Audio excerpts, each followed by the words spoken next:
Good afternoon সবাইকে। আশা করি তোমরা ভালো আছো, সুস্থ আছো। Welcome back to my new blog.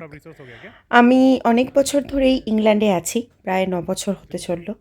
তো লাস্ট 3 বছর ধরে আমি হচ্ছে Bengali cultural association of Peterborough ক্লাবের মেম্বার। তো আমাদের 18 বছরের এবারে পুজো। আর 18 বছর আগে মা দুর্গা ইন্ডিয়া থেকে এসেছিলেন। সেই 18 বছর ধরেই আমাদের এই একই মা দুর্গার পুজো হচ্ছে। আর পুজো হয়ে যাওয়ার পরে একদম প্যাকিং করে ইয়েতে কারোর আমাদের বেঙ্গলি কালচারেরই কোনো এক মেম্বারের বাড়িতে আর কি থাকেন। আবার প্রতি বছর এই প্যাকিং অবস্থায় আসেন এবং দেখতেই পাচ্ছ কি সুন্দর বক্সে করে, বক্সের ভেতরে একদম প্যাক হয়ে যেরকম ইন্ডিয়া থেকে এসেছিল সেরকমই আর কি প্রতি বছর প্যাক করা হয় পুজোর পরে। আবার পুজোর আগে সেটা নিয়ে আসা হয় এবং সেই প্যাকিং থেকেই বার করা হয়। তো এখন আমাদের প্রস্তুতি পর্ব চলছে, আর আমি তোমাদেরকে আগেই বলেছি যে আমাদের উইকেন্ড পুজো শুক্রবার রাত থেকে শুরু হয়। শুক্রবার রাত ষষ্ঠী, আর শনিবার সকাল সপ্তমী, শনিবার রাত অষ্টমী, রবিবার সকাল নবমী, আর রবিবার দুপুর হচ্ছে দশমীর পুজো হয়ে তারপরে সিঁদুর খেলা হয়। তো আজকে হচ্ছে শুক্রবার, আমাদের ষষ্ঠীর মানে ঠাকুরের মঞ্চ সাজানোর প্রস্তুতি পর্ব চলছে। আর কোনো মণ্ডপ করে পুজো নয়, প্যান্ডেল করে পুজো নয়, একটা হল ভাড়া করে আমাদের পুজো হয়। এই যে স্টেজ প্রস্তুত করা হয়ে গেছে, স্টেজটাও হচ্ছে প্রস্তুত করতে হয়। এটা আগের বছর আমি তোমাদের সাথে শেয়ার করেছিলাম যে কিভাবে স্টেজটা তৈরি করা হয়। তো স্টেজ তৈরি হচ্ছে, আর অলমোস্ট হয়েই গেছে, দেখতেই পাচ্ছ। আর তার সাথে সবাই সব রকমের কাজ তো করছিই আমরা। আর এবছর হচ্ছে প্রথম আকর্ষণ বলতে পারা যাচ্ছে যে হচ্ছে ঢাক। এই 18 বছরের মধ্যে প্রথম এই বছর আমাদের ইন্ডিয়া থেকে ঢাক এসেছে। তো সেটা একটা মূল আকর্ষণ আমাদের সবার কাছেই। আর এখানে চলছে স্টেজের ব্যাকগ্রাউন্ড ডেকোরেশন। এও আমাদের বেঙ্গলি অ্যাসোসিয়েশনের একজন মেম্বার, রাম হচ্ছে রিমা। আর সবাই দেখতে পাচ্ছ প্রচণ্ড ব্যস্ত আমরা, যে ঠাকুরকে সাজানো এবং স্টেজ প্রস্তুত, তার সাথে কি আজ এবছর পেছনের থিম হবে সেটাও রিমা ডিসাইড করেছে এবং সে সেটার কাজ করছে। আর এইভাবেই আমাদের পুজো মোটামুটি আর কি হয় আমাদের। এই প্রস্তুত করা হচ্ছে শুক্রবার দিন বিকাল, এটা দুপুরবেলা আমরা মানে কি প্রস্তুতি চালাচ্ছি। আর সন্ধ্যে থেকে পুজো হবে। আর তারপরে হচ্ছে রবিবার দিনকে দশমীর পুজো হয়ে যাওয়ার পরেই মোটামুটি আবার সেগুলো আর কি মানে গোছানো শুরু হয়ে যাবে এবং ঠাকুর আবার ঠাকুরের মতো ঢুকে পড়বে বক্সে। তো এইভাবেই চলে। তো তোমাদেরকে আমি আজকে প্রস্তুতি পর্বটা শেয়ার করলাম, আর সেটা তোমরা দেখতে থাকো। আর নেক্সট ব্লগে ষষ্ঠীর পুজো, তারপরে সপ্তমীর সকাল, অষ্টমীর রাত সব কিছু আর কি তোমাদেরকে শেয়ার করব।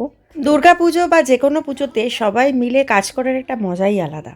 এই যে সবাই ছেলেরা চেয়ার সাজাচ্ছে, তার কারণ পুজো শুরু হবে, সবাই তো দেখতে আসবে, তো তাদের বসার জন্য চেয়ার তো সাজাতেই হবে, সেটাও প্রস্তুত হচ্ছে। অভিজিৎদা এখন ব্যস্ত না? অভিজিৎদা হয়ে গেছে কাজ? আমাদের এখন সাউন্ড সিস্টেম ফিটিং চলছে, এদিকে স্টেজ ডেকোরেশন চলছে। ঠাকুর এখনো পর্যন্ত যেটা আছে বাক্সবন্দি আছে, জাস্ট একটু খোলা হয়েছে।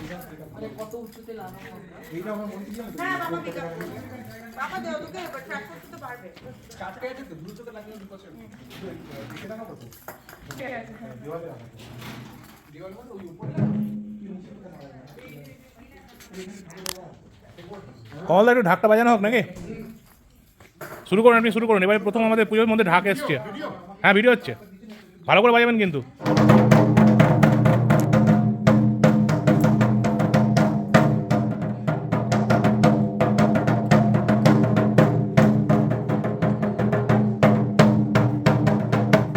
পুজোর উদ্বোধন হয়ে গেল আমাদের ঢাকের আলো। এইদিকে হচ্ছে এখন আমাদের সিঙ্গারা ভাজা হচ্ছে। পুজোর প্রস্তুতি চলছে এখন।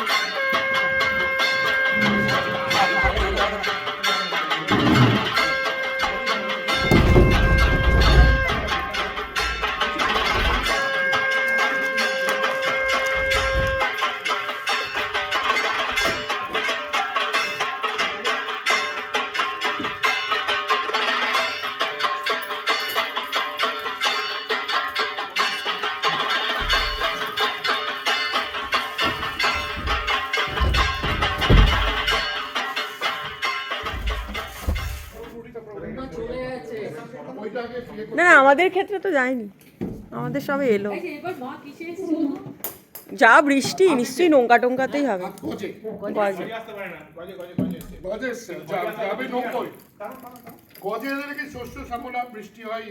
যাওয়ার সময় নৌকো মানেও বৃষ্টি,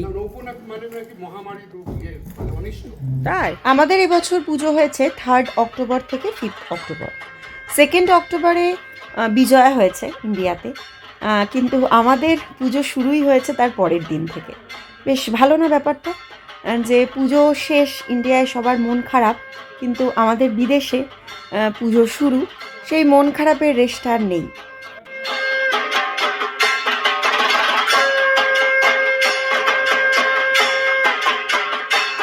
পুজো মানেই তো জমিয়ে খাওয়া দাওয়া, তো আমাদের ইভিনিং স্ন্যাক্স চলে এসেছে, সেটা হচ্ছে জিলিপি, আর তার সাথে হচ্ছে গরম গরম সিঙ্গাড়া ভাজা হয়ে গেছে।